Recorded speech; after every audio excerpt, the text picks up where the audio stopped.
Bonjour à toutes et à tous. Dans le cadre de la continuité pédagogique des cours d'histoire de l'art contemporain de l'EMAP de Nice et en écho au confinement, je vous propose aujourd'hui de poursuivre la découverte de l'œuvre de Marie-Ange Guilleminault, une artiste qui a travaillé sur les cocons et les enveloppes corporelles en relation avec la thématique étudiée cette année, art et féminisme.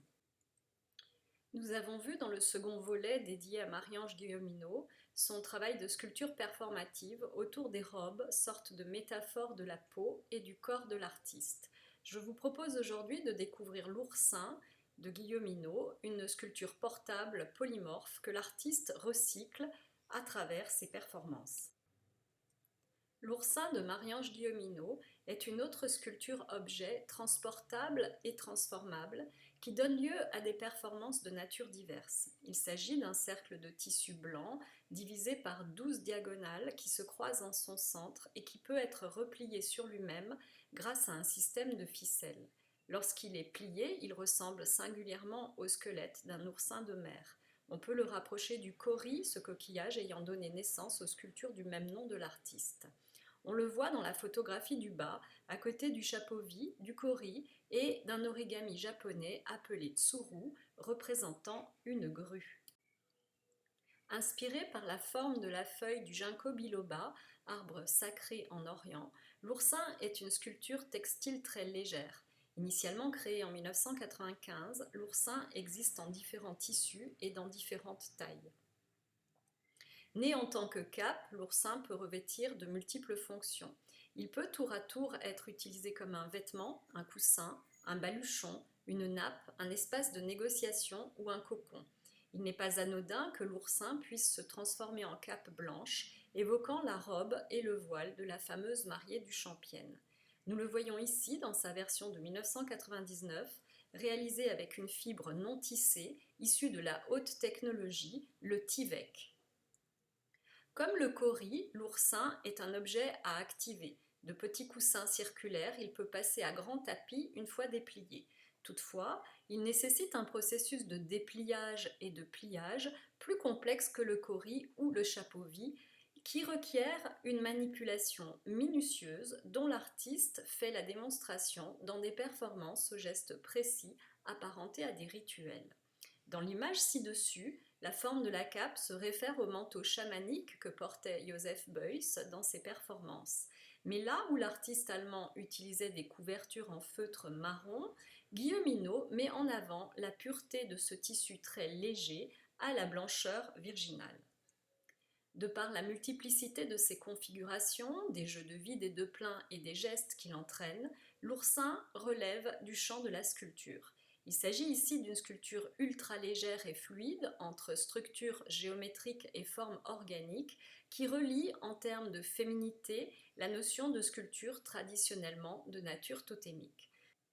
Ce volume qui se gonfle, on serait tenté de dire qu'il respire, s'apparente aussi à un corps capable de susciter des émotions au fil de ses métamorphoses. De son modèle naturel, l'oursin conserve l'harmonie géométrique d'une structure pentaradiée, mais également une qualité organique fluide, presque aquatique, liée à sa souplesse et à sa capacité de prise d'espace. Il existe une version de l'oursin réalisée avec un matériau destiné à fabriquer des couvertures de survie. Il s'agit d'une sculpture très grande qui fait 12 mètres de diamètre. Elle est encore plus légère que la version en tissu. Elle a été projetée lors d'une résidence à l'atelier Calder à Saché, ainsi que le rapporte Marie-Ange Guilleminault. Ce qui a provoqué cette œuvre, cette construction, cette forme, c'est l'arrivée du chauffage dans l'atelier. Quand je suis arrivée dans l'atelier vide, la présence de ce chauffage très puissant, qui soufflait un air très chaud et qui était un peu bruyant, a suscité chez moi la pensée d'habiter l'atelier, de le vivre, de l'utiliser comme un atout. C'est la couverture de survie que j'ai choisie ensuite, parce qu'en la réalisant à cette échelle, on peut imaginer l'objet comme un abri, une tente, un dôme. Fin de citation. L'oursin a été présenté au Louvre dans le cadre de l'exposition Contrepoint en 1997, où un travail a été fait en collaboration avec les techniciens responsables de la climatisation et du chauffage pour que la sculpture puisse être gonflée par un courant d'air chaud. C'est une prouesse technique de parvenir à donner par ce biais la forme d'un igloo à cette sculpture de 12 mètres de diamètre. Une fois gonflé par les bouches d'air chaud, l'oursin se soulève et se met littéralement à flotter dans l'air. Guilleminault laisse sa sculpture se mouvoir dans l'espace en l'arrimant par le biais de ficelles attachées sur son pourtour. Le public se regroupe sous son immense dôme qui devient ainsi un lieu de rencontre, un cocon protecteur et fascinant par ses jeux de lumière. L'artiste ayant utilisé des couvertures de survie pour confectionner sa sculpture, l'oursin présente une surface intérieure dorée et une surface extérieure argentée, offrant la sensation du chaud et du froid selon les besoins. Le matériau employé fait un bruit très fort qui contraste avec la légèreté de la sculpture. L'aspect métallisé de la pièce n'est pas sans faire écho à la statuaire de bronze, mais sa dimension instable et mobile, son aspect flottant, dépourvu de socle, la situe aux antipodes de la sculpture classique telle qu'elle a été conçue par les canons de l'art masculin. À l'occasion d'une collaboration, Marie-Ange Guilleminault monte l'oursin sur une structure géodésique inspirée des dômes de l'architecte Richard Buckminster Fuller, rendant ainsi plus statique et solide son volume et le faisant basculer de la sculpture vers l'architecture.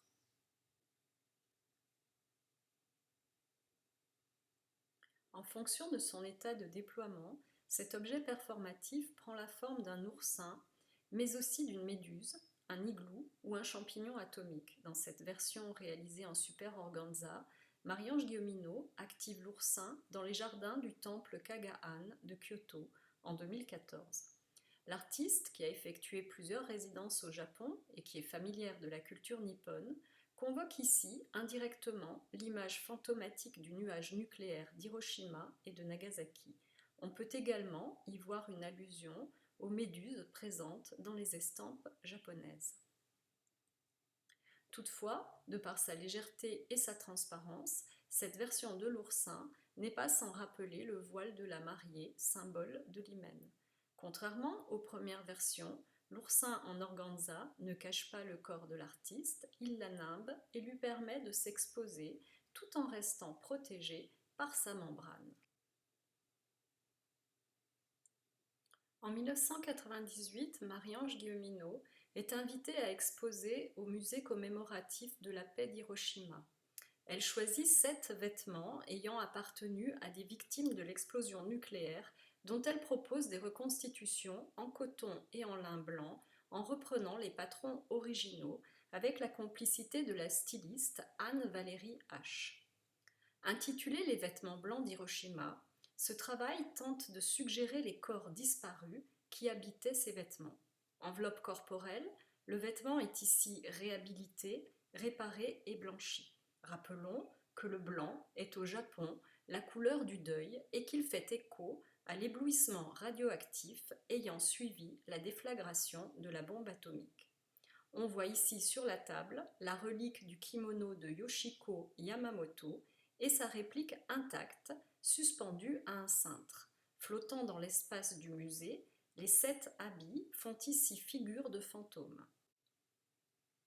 On peut aussi y voir une relecture indirecte des uniformes des célibataires peints par Marcel Duchamp dans Le Grand Vert.